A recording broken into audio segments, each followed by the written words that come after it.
चांगलं म्हणजे मी एक पण घरी बनवलेली खायची. मला घरी पण करायचं आणि आम्ही खूप महिने झाले प्रयत्न करतोय पण काही ना काहीतरी आळस येते.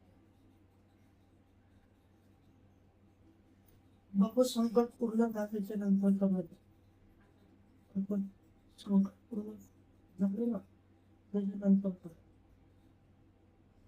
मी मी 2 फोटो दाखवले. मी नाव नाव नाही घेणार. किंवा नाव नका हे करू. फक्त मला सांगा ह्या लोकांचं माझ्याबद्दलचं बघण्याचा दृष्टिकोन कसा आहे किंवा काय? मी मग तो फोटो ओके. Right please.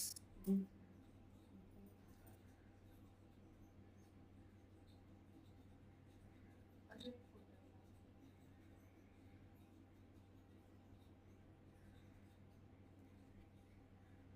आणि ते बघू.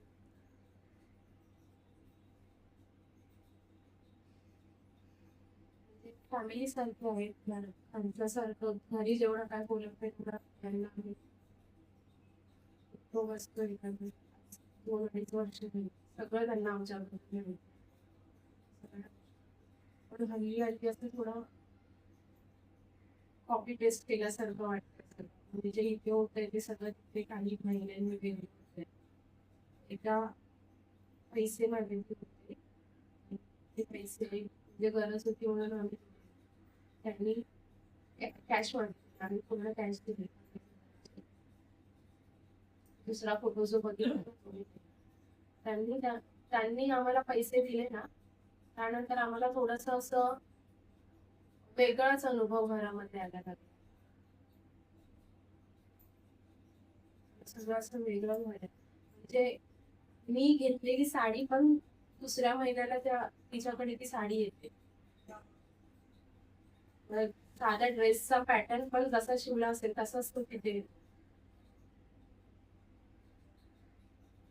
किंवा समोरून येणार, तुझी साडी मला आवडली, तुझा ड्रेस मला आवडला, मला हवाय. खूप अशा गोष्टी आहेत त्या ज्या मी केलेल्या आहेत त्या तिकडे 100% झालेल्या आहेत. मग त्या होण्यासाठी खूप प्रयत्न देखील दुसऱ्या पद्धतीचे केलेले.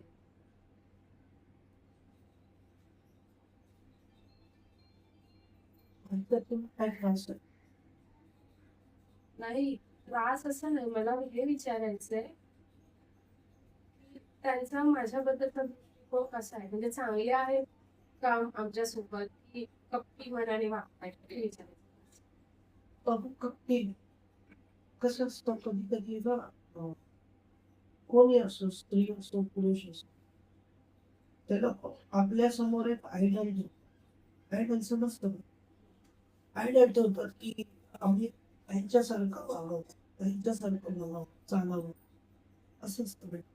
त्यांच्यात भक्ती पण आणि हे नसतं. त्या लोकांनी तुला आयडल समजलं म्हणजे तुझं वागणं तुझं चालणं तुझं बोलणं ते लोक प्रयत्न करतात की आम्ही पण तुमच्यासारखेच राहावं तुमच्यासारखं खावं पिवं तरी बघू